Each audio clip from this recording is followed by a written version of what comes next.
we'll go ahead and bring on our first guest tonight, representing the Churubusco Eagles, the NECC small champion Churubusco Eagles. We have Angelo. Angelo, just so we get it right here on radio, on video, on audio, say the last name for me too.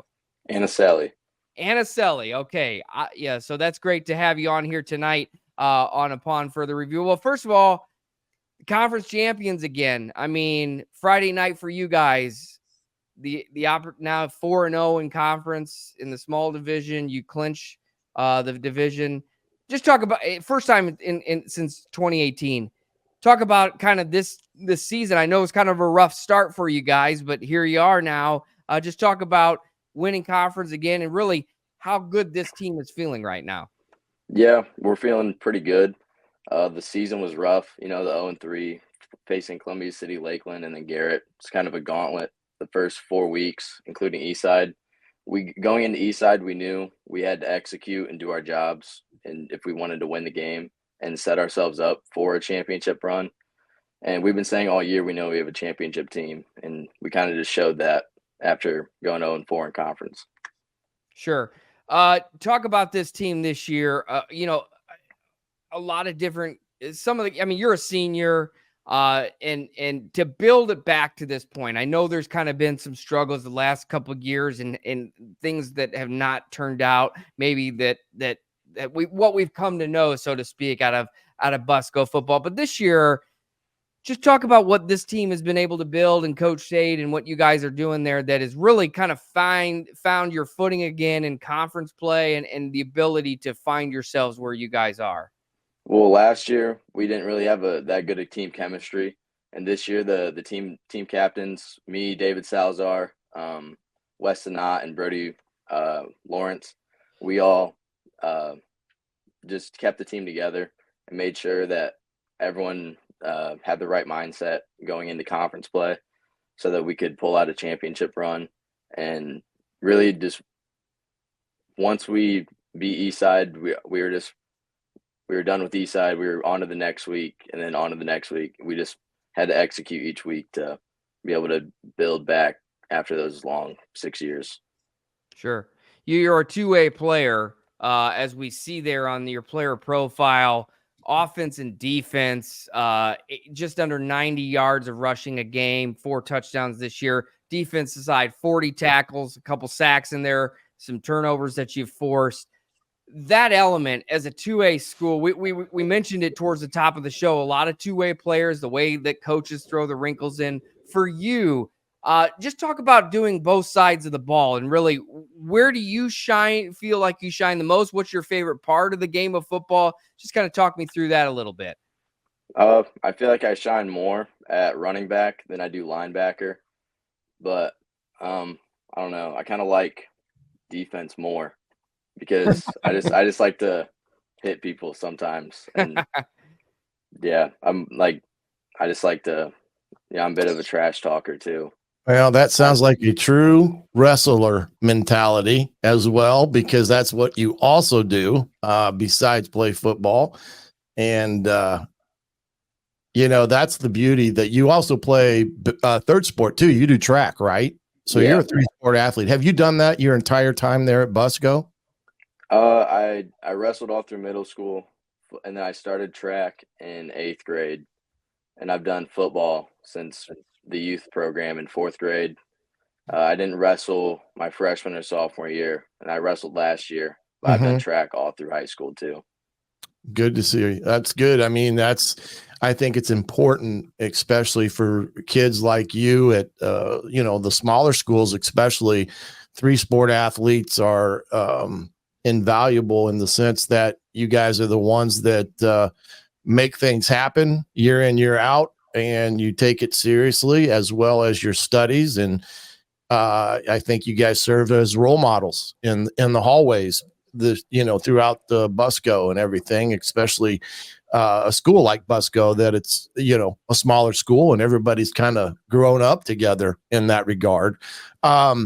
Looking ahead here, what is the thought process now heading into these final weeks and getting to that point of, getting ready for the tourney. What is that process looking like for Busco as we head down the stretch here? Just take it week by week. We know we have West Noble this week, and we all know that they're a good team. Yeah. And then we have Fairfield. Fairfield's always solid. And then just going into the tournament, just executing and getting better each week so that we can have hopefully a decent run or a long run in the tournament. Are you guys at Busco? I mean, at West? Oh, we must have lost him there for a second. Here he comes. There he is. He came back in. I got him here. Yep. Whoops. That's all right. Hey, it happens. Yeah. Where are you guys at West Noble this weekend? We're at West Noble. Yeah. Talk about that.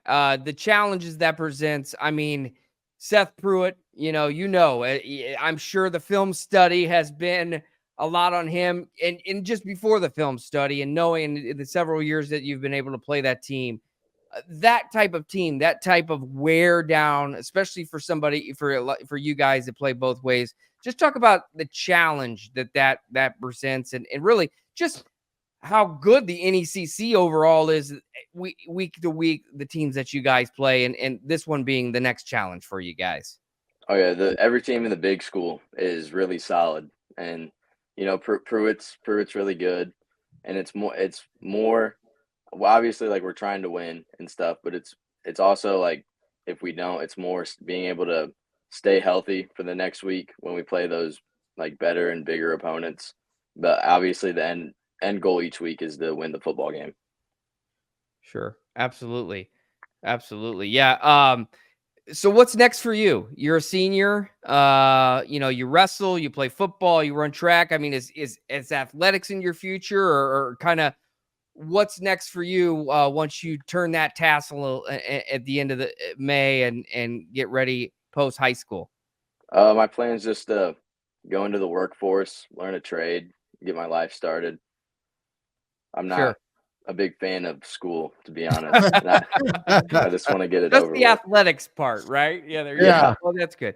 Talk real quick, Busco on a Friday night when you're up there. No matter, like I said, it's been some lean years up there the last couple years, but we've been to games up there. Just talk about that environment and what it's like to play for that community. Everybody comes out and supports. It's a really old school, so the community has been there a long time to support. It's a small school.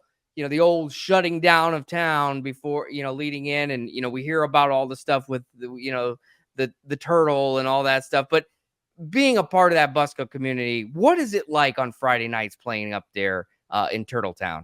It's amazing. My favorite place to play, like, ever.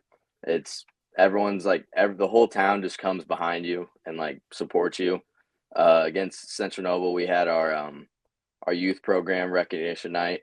The middle schoolers and the youth kids came out, and they all got to sit at the end of an end zone.